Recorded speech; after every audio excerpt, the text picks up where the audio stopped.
Hello everyone, welcome to One Year On. I'm Alison and today's episode continues the interview with Julie Jarman. She's spoken about her stroke and she continues her description of the Love Your Eyes program which she's developed. I hope you enjoy this episode. It was just really a joy to talk to Julie, and we really had so much to talk about. We could have spoke for the rest of the day. Thank you. It just became a part of me. So, I didn't know until then that I had other options for standing. But we have options for doing just about everything. Like, I think the FeldenKrazy organisation ran a promotion and it had 20 different ways of getting out of bed. You don't really think about it. You think about how to get out of bed. But it was a really good thing. And so that lesson opened up just so many options for me that I didn't realise I had. And it became a different way.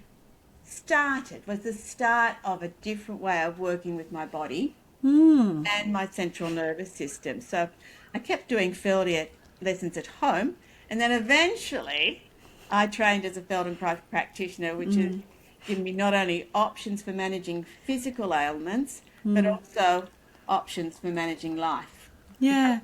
I'm wondering if you can tell me a bit about FeldenKrazy, because I've heard the name, but I don't really know much about it, and I expect quite a lot of our listeners might not know a lot about it either. No, absolutely right. It isn't particularly well known, but the FeldenKrazy method is a learning methodology. So, educator, learning, comfortable with that.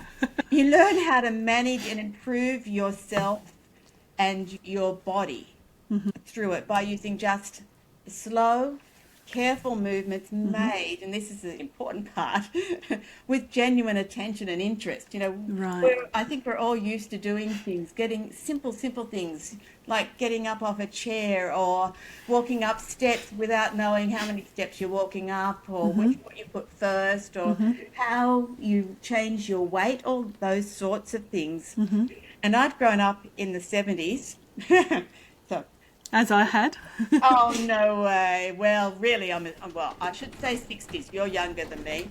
But with a no pain, no gain philosophy, that was really the whole push through pain idea was a big part of my beliefs up until then. And always trying, very much a goody two-shoe. So I was always trying and working harder and just pushing through. And my dad, I don't know if you'll remember this guy, he used to say, life wasn't meant to be easy. Do you remember that? That was Malcolm Fraser, a Prime Minister. Oh, well, I wasn't living in this country at that time. Well, you are totally forgiven for not knowing that anyway. I know the name, but I don't remember the reference. So before I did the actual FeldenKrazy study, I probably would have thought, just put your weight in your feet, like Eva said to me, like, come on, as if that's going to make a difference. That's too easy. Yeah, so it sounds like it's very mindful movement. Well, you can say mindful movement. Mindful movement. It's not just mindfulness. No, not just mindful movement. The movement is the vehicle by which you come to observe yourself. Right. And it's something that we, most people, are able to do. Okay. Some form of movement. Yeah. Like I said, I was brought up to do more, try harder, go faster, higher, further. And now the FeldenKrazy method taught self-observation as a way for better organisation and efficiency. And by that I mean what you do first, what you do second. Do you look first, or do you put your weight in your feet first? Do you shift on your pelvis? What do you do first for whatever action it is that you're about to make? You might be getting in or out of a car, or you might be getting in or out of bed, or the shower, I don't know, or a bath, whatever.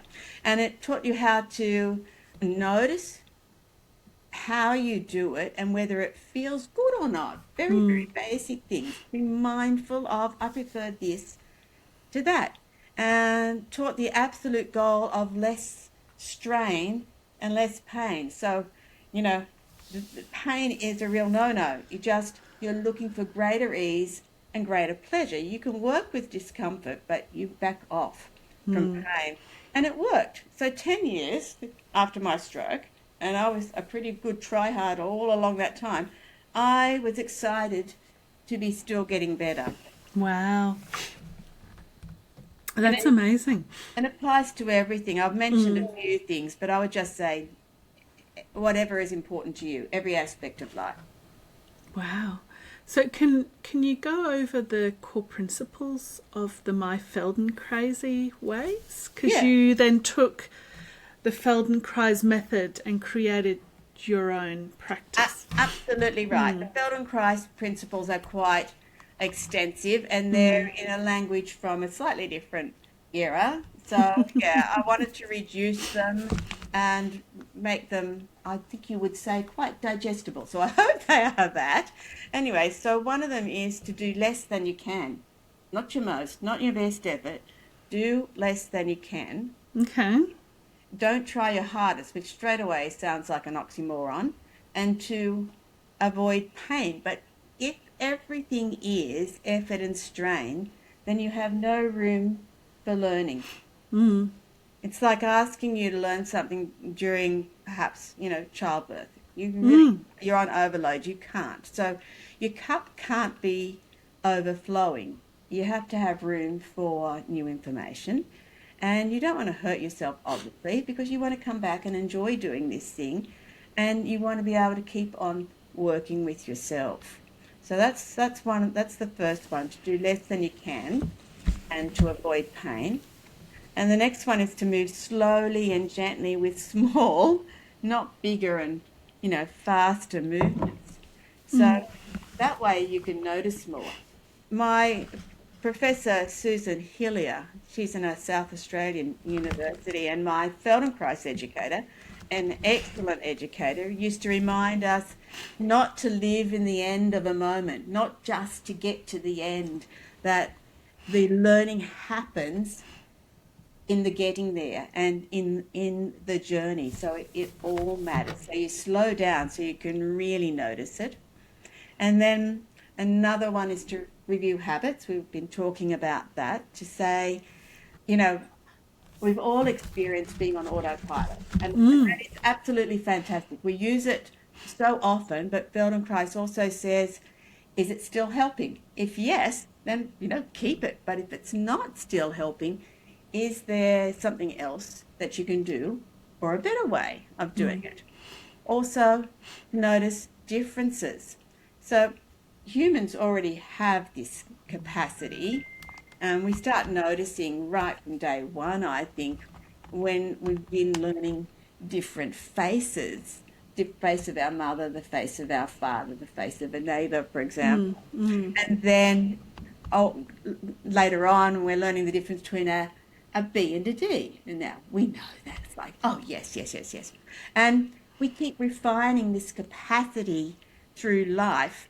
And when it comes to things that we're good at, like your singing or artwork or balancing or seeing, it can be the difference between being, just okay and being truly exceptional, this differentiation. So just noticing what is different, the fine things that an athlete will notice that makes a difference, or a musician notices that makes a difference, or a dancer, or a surgeon. See, vision is no different. We can learn to notice increasingly subtle or finer differences, like how we look. Sounds strange, but how we look. Are we looking through our peripheral vision or through our central vision, or are we straining to look?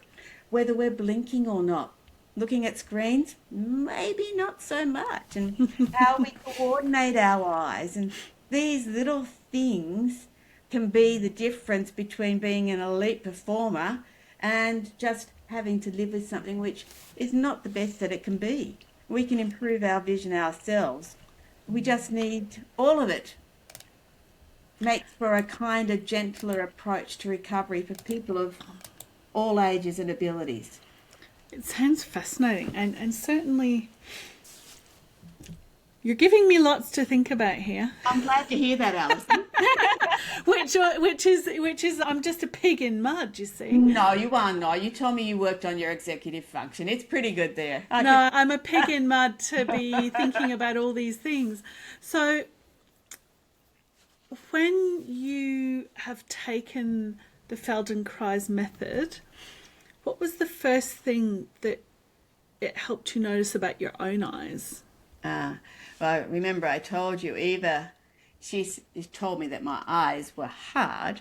Yes. And so I know this is a small story, but I do remember, I'll never forget walking down the street. And for the very first time in my life, I remember properly thinking, my poor eyes. I'd never thought that before. You know, it was the first time I'd really felt sorry for them, and with that I could start to feel their exhaustion. You know, I'd been an editor and a content manager in a past life, and you know, I'd always just abused their capacity to keep going. They just had to do my bidding. But now, for the first time, I did feel empathy.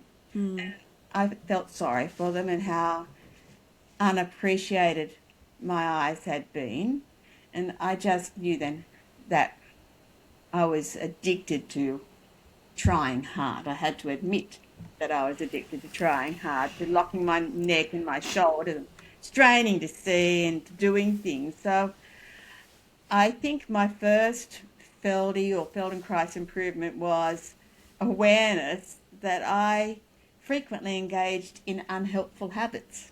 Oh. Yeah. Okay.